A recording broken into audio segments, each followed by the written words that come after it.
A near monopoly on drug making. Most pharmaceutical supply chains now trace back to China. But one country is set on fixing the problem, and the U.S. is poised to benefit. The UN High Commissioner's visit to China has come to a close. It drew criticism from human rights groups, who say the organization's approach to the visit harmed UN credibility. Taiwan readies itself for the worst-case scenario.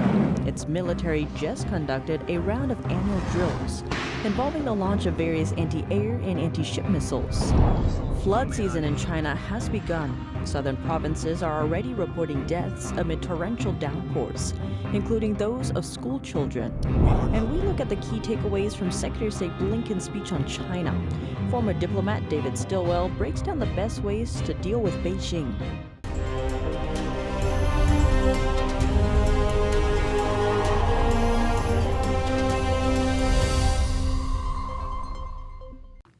Welcome to China in Focus. I'm Tiffany Meyer. One country has a near monopoly on drug making, and it's not the U.S. America leans heavily on China and India for medicine manufacturing, and on closer inspection, India is dependent on China for its raw materials. That means most pharmaceutical supply chains trace back to China. Now, India is trying to fix that through an ambitious plan. NTD's Sean Marshall tells us more.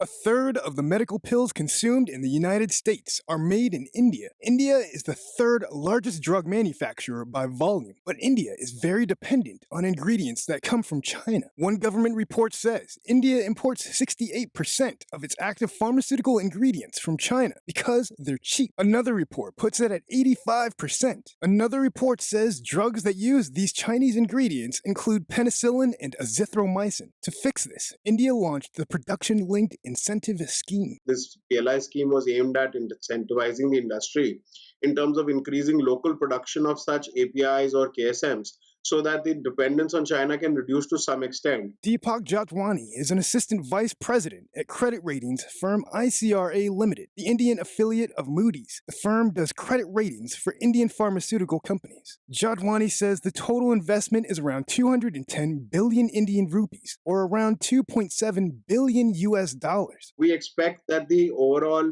import dependence, which is as high as 65-70% at present, to go down by almost 25 to 30% over the next 5 to 6 years. And some of India's largest pharmaceutical companies are involved, including Sun Pharmaceutical Industries, Dr. Reddy's Laboratories, Lupin, and Aurobindo Pharma. Sean Marshall, NTD News.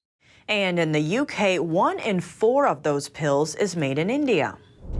The UN High Commissioner for Human Rights has concluded a 6-day visit to China. It was the first trip of its kind to the country in 17 years. The Chinese Communist regime is accused of imprisoning more than 1 million Uyghurs and other Muslim minorities in the western Xinjiang province. What's more, the U.S. has accused China of committing genocide. Though Commissioner Michelle Bachelet said Saturday that her visit to China was not an investigation. She insisted that her visit to China was not supervised and said she spoke with candor during her official meetings. That's despite international criticism of China for its human rights record and demands that her visit act as a probe into what's happening there. The U.S. had termed Bachelet's trip a mistake. Last week, international media published the Xinjiang Police Files, the largest leak about the Xinjiang labor camps to date. Bachelet's comments avoided direct criticism of China, upsetting several human rights groups. Agnes Callamard, Secretary General of Amnesty International, says Bachelet's visit left an impression that she has walked straight into a highly predictable propaganda exercise for Beijing. Also remarking on the visit, the World Uyghur Congress. The organization is an international body of exiled Uyghur groups that seeks to represent the ethnic minority. The group says the visit became a part of Chinese propaganda used to whitewash the Chinese Communist Party's crimes against humanity and genocide against the Uyghurs. The organization linked an article to its website on Monday titled "How the UN Became a Tool of China's Genocide Denial Propaganda."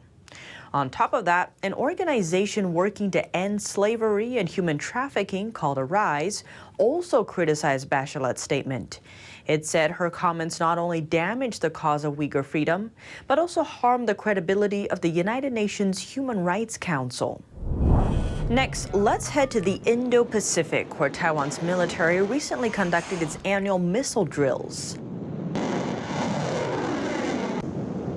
According to footage released by Taiwan's Navy headquarters on Friday, various types of anti-air and anti-ship missiles were launched from the island's eastern waters. That includes U.S.-made Standard missiles. Taiwan's self-made missiles were also sent out from the Jiuping military base. Meanwhile, the island's Air Force launched a French-made Mica anti-air missile from a Mirage fighter jet shortly after taking off from the base. Taiwan's Navy said the 4-day drills were conducted to test joint forces' combat readiness, adding that they demonstrate the troops' determination for protecting the island and safeguarding the security of the Taiwan Strait. A group of Taiwan radio enthusiasts is keeping tabs on the skies and the airwaves for incursion by Chinese planes. They say the project's hope is to raise awareness about the near-constant threat Beijing poses to the island. The coast looks clear for 50-year-old Robin Su with his camera lens ready to go. But he's not snapping pictures of the sunset. Su is looking out for threats in the skies off Taiwan. He's also listening in. Another day, another radio warning from Taiwan's Air Force to a Chinese jet entering the island's air defense zone. Su is a former Navy radar operator, and from dawn to dusk, he and a team of radio enthusiasts keep tabs on the skies and the airwaves for incursions by planes from neighbor mainland China. The team has set up dozens of reception points in the hills. After Su tunes in every day, he publishes the recordings online for the public to hear. From early morning until now, there have been around 5 broadcasts. What I can currently tell from my system is that there was 1 drone, 1 Y-8 tactical jamming plane, and 1 Y-8 anti-submarine plane. All of those are essentially coming in to gather electronic information of military tests and drills.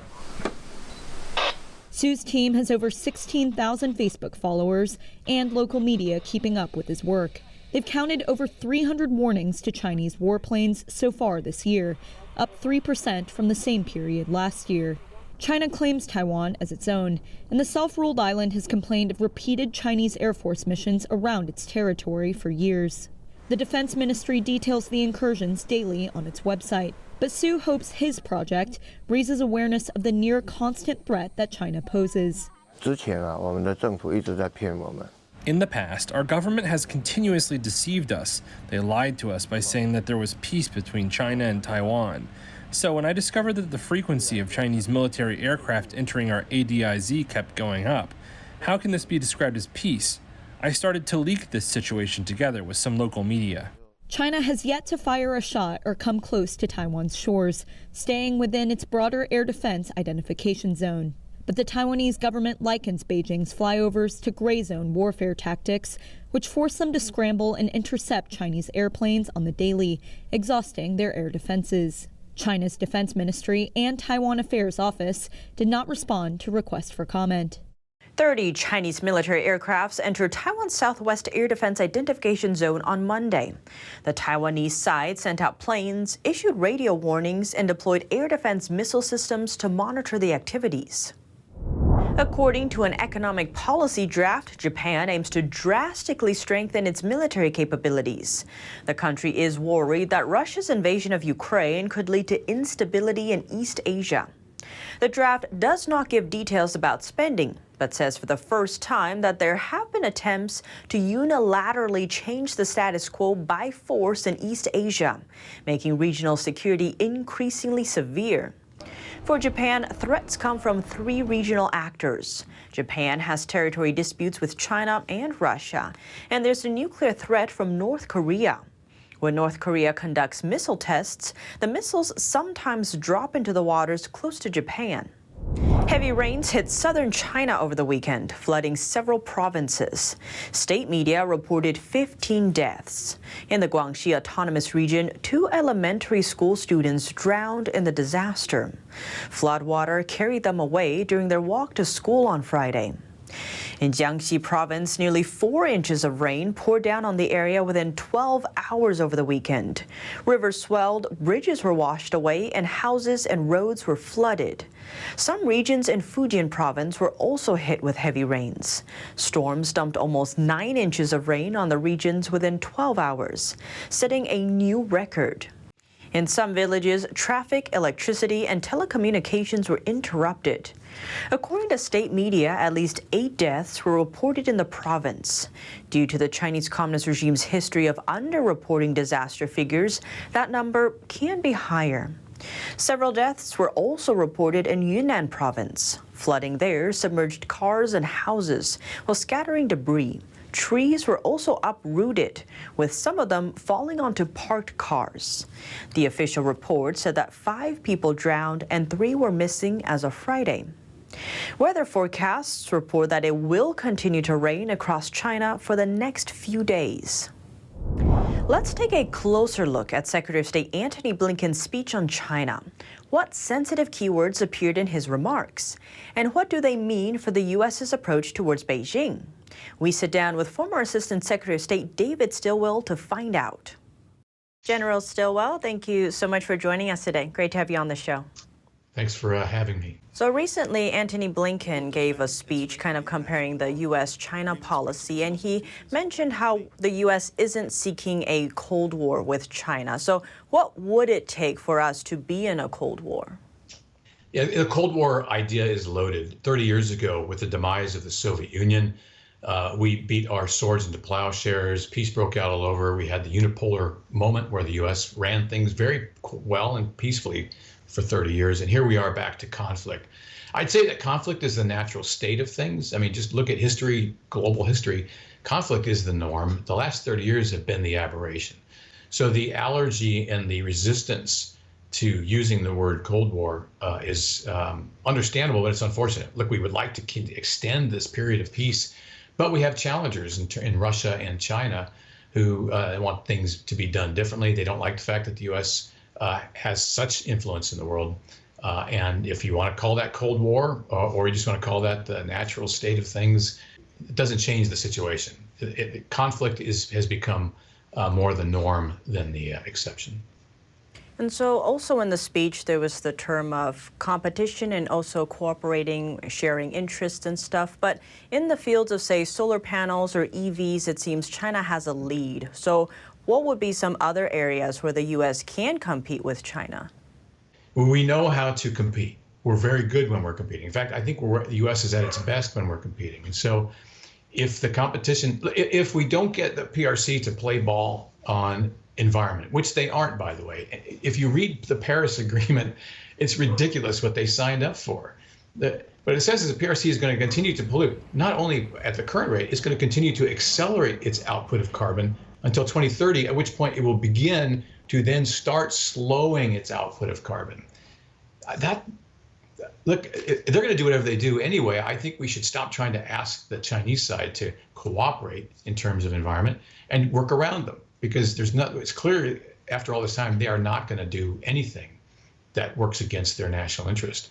So again, I think the use of the word cooperate is unfortunate. I would rather, talk about strong diplomacy that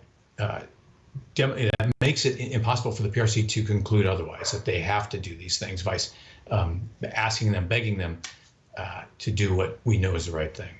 They won't do that until forced. That's all for today's China in Focus on YouTube. We're now sharing a shortened version of our program here. After being demonetized for more than a year, here's what's coming up in our second half. Former Assistant Secretary of State David Stilwell talks about the most effective ways to deal with the Chinese Communist regime. And one city in the Western world is taking a page out of China's playbook. It's implementing a social credit program to reward citizens' good behavior. Our full episode can be watched on our partner platform, Epoch TV.